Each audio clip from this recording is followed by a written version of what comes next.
Hello my dear students, ideal classes नौतन way of learning में आप सबका स्वागत है। जैसा कि आप लोगों को पहले से ही पता है कि हम लोग क्लास 10 का चैप्टर नंबर 7 कोऑर्डिनेट ज्योमेट्री पढ़ रहे हैं। स्टूडेंट्स, आज हम लोग उस चैप्टर नंबर 7 का एक्सरसाइज 7.1 सॉल्व करते हैं और उस 7.1 का स्टूडेंट क्वेश्चन कहता है students find the distance between the following pair of points. कहने का मतलब इस चैप्टर में आपको ऐसे 3 क्वेश्चन दिए गए हैं जिसमें आपको 2-2 पॉइंट्स के पेयर दिए गए हैं, यानी जोड़े में 2 पॉइंट के कोऑर्डिनेट दिए गए हैं। आपको इन दोनों पॉइंट के बीच के डिस्टेंस को क्या करना है स्टूडेंट, फाइंड कर लेना है।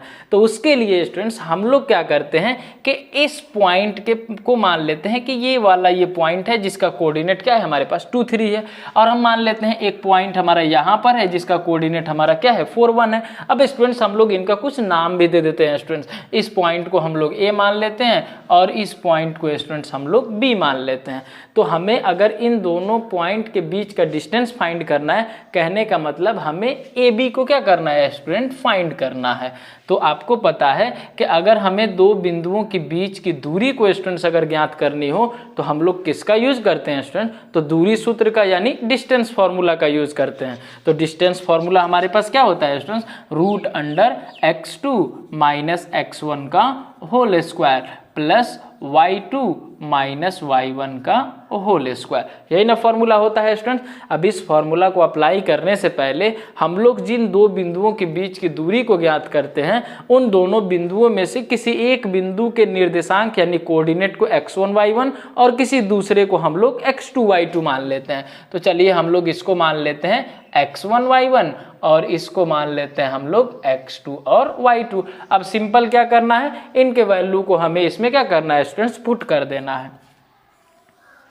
अब यहाँ पर हमारा x2 तो x2 का वैल्यू हमारे पास कितना है स्टूडेंट्स 4, x1 का वैल्यू हमारे पास कितना है 2, तो 4 - 2 इसका होल स्क्वायर हो गया, प्लस y2 का वैल्यू कितना है हमारे पास 1 और y1 का वैल्यू हमारे पास कितना है स्टूडेंट 3, इनका क्या हो जाएगा स्टूडेंट्स होल स्क्वायर हो जाएगा।